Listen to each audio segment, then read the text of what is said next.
Tonight we have a special two-part interview to bring you. Recently I had a chance to sit down with Tim Smith.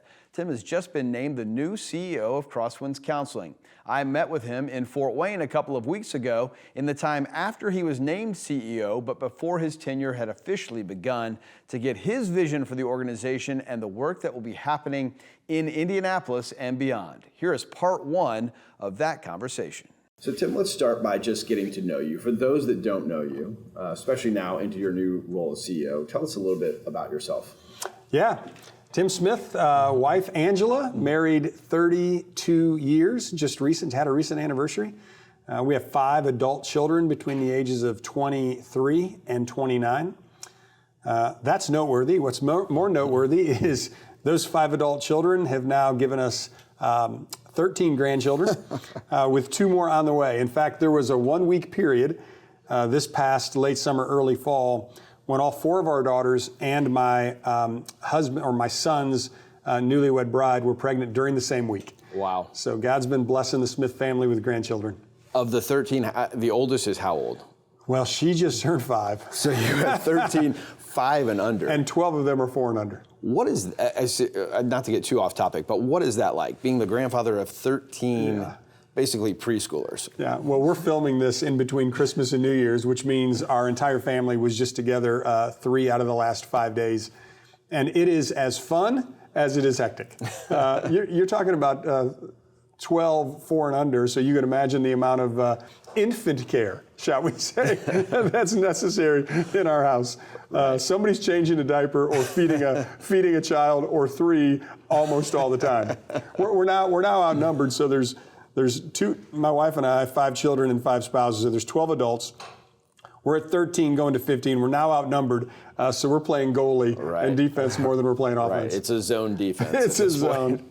All right, so family is obviously very important, and I think that jives very well with this new role, being CEO for Crosswinds Counseling. Why does this role, this organization, mean so much to you?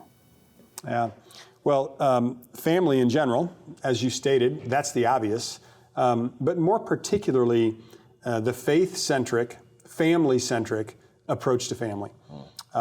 Crosswinds and its sister company, Lifeline, both are grounded in a tenets of culture document that is loaded with faith, and specifically Christian faith. We certainly treat and serve and love people of all faiths, but that is our foundation. And I believe, my wife and I believe, that a Christ-centric message to the family is the only cure to all of our social ills. I mean, from stated in the positive light, you know, we think we have a great family and it's healthy and we love our kids. We have problems. Every family has problems, right? But we want people to experience the kind of joy we experience. And I see it in other family members and friends. Healthy families are just fun and solid and support networks. And so on the positive side, it's that. And I want people to experience all that's good about family. On the other side, I believe that a strong family can cure many of our social ills. Just pick the problem: educational problems, addiction problems, crime and injustice problems. I believe, Crosswinds believes, that a Christ-centric family solution is the only cure to those social ills. Through the arm of counseling, what do you see this organization currently doing? Speaking into lives, helping people, individuals, families, couples, get their lives back on track. When you look across the landscape, give me kind of a current state report. Yeah, well, anybody watching this is aware of what our country's been going through.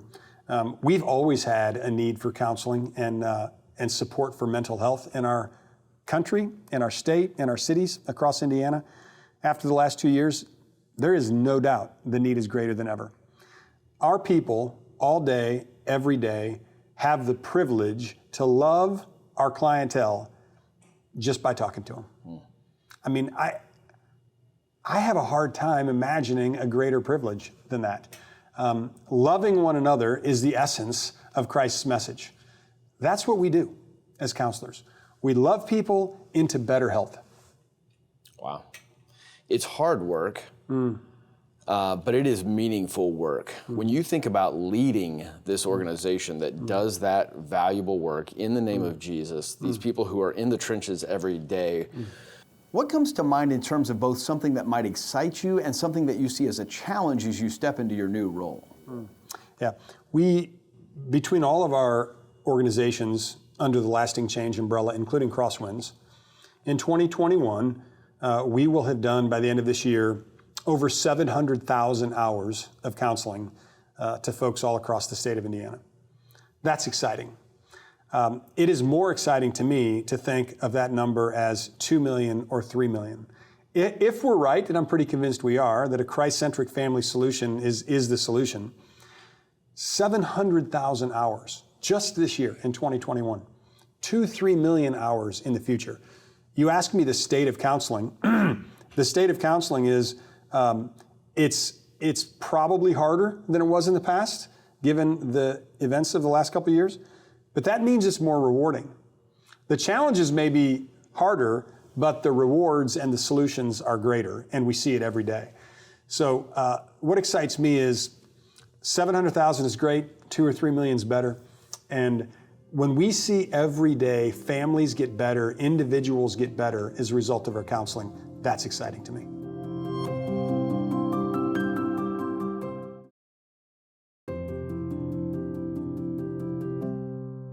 Welcome back. We're going to continue our conversation with new Crosswinds Counseling CEO Tim Smith. I sat down with him in Fort Wayne a couple of weeks ago to get his thoughts just a few days before he officially became CEO of the organization. Here is part 2 of our conversation. Tim, part 2 of our conversation, and as we wrapped up before the break, you were talking about that vision of going from 700,000 to 2 or 3 million. Let's talk more about your vision. When you think about Crosswinds Counseling into the future, besides raw numbers of face-to-face hours and the chance to impact people purely in a numerical way, what do you think of when you think of the future? What is the vision for this company going forward now with you as CEO? Look, the vision isn't going to change much because I don't think it's broken. Our board of directors and Mark Terrell, the person who's been the CEO for 29 years, have outlined a great vision around individual health, family health, and community health. The fact is, when individuals succeed, families succeed, communities prosper. It starts at the individual level. That's where the counseling occurs, at the individual level. So the vision is simply to do more of the same. Now, we may do more of the same in new and different venues. Today, we do it largely through corporate clients or schools or individuals in the offices. So we've been thinking and brainstorming a lot about the venues, or some business people would call them the distribution channels of what we do. That will change. Those will grow, and that's exciting. But at the end of the day, we just are people who help people through counseling. That's all we do. We don't make a widget. We don't manufacture anything. We have the privilege all day, every day of simply helping people. And we think the Christ-centric solution, which hasn't changed for decades, and I guarantee it's not going to change going forward, is the best solution. The power of perhaps looking at new distribution channels or new markets, or just simply reaching more people with that message of Jesus is the answer. To think about the impact, not just here in the temporary on earth, but the kingdom, eternal impact. I know that means a lot to you. Can you put that into words, what that would mean for you to get to the end of your tenure as CEO and to look back and think, wow, we touched X number of lives with the love and the message of Jesus? Well, I don't know how the answer could improve on the question, but let me give it a shot. I mentioned we'll do 700,000. My dad was a pastor for 30 years. I've been involved in the same church since I was 4 years old. That's hard to believe now that I kind of reflect on it and say that out loud. I think, and our church has, 1,000 people. I think about the number of hours throughout a year that our church has to impact lives. Take all the folks in our church who are really Christ followers who love their neighbors. It doesn't come close to 700,000 hours. In fact, I think you'd have to add together a lot of churches, a lot of nonprofits to even get close to that. This Crosswinds organization has the ability to meet people where they are, people who come to us hoping to get help in a way and in terms of volume that far exceeds what most churches and nonprofits can ever do.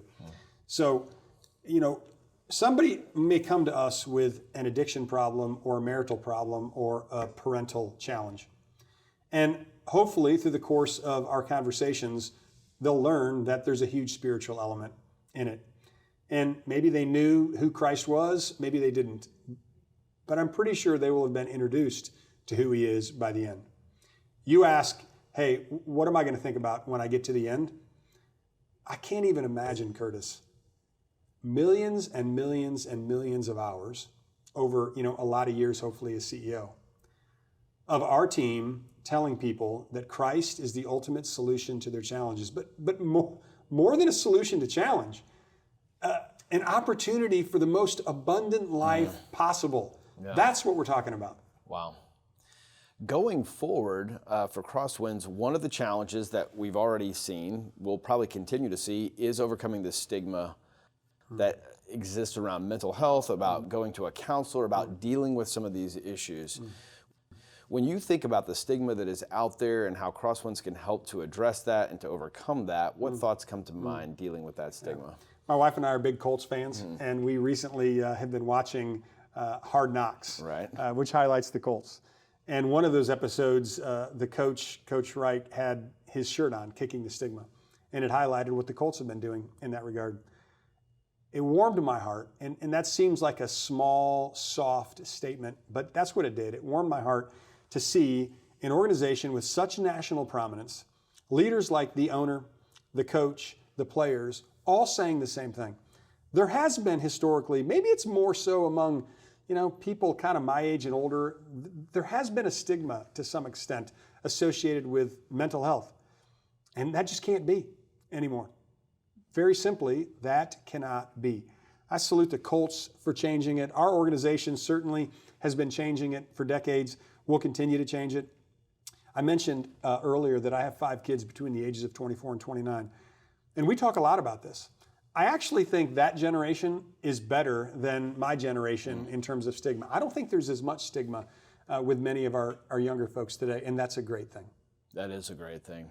Last thing, I want you to briefly explain, kind of give the scope of these organizations, because you're the CEO of Crosswinds Counseling, but you're also the CEO of Lasting Change and Lifeline, other organizations that are in similar space but do slightly different work. Can you briefly kind of give us an overview of the structure? Yep. Lasting Change is the umbrella corporation under which is Lifeline, Crosswinds, and Residential. We've talked about Crosswinds.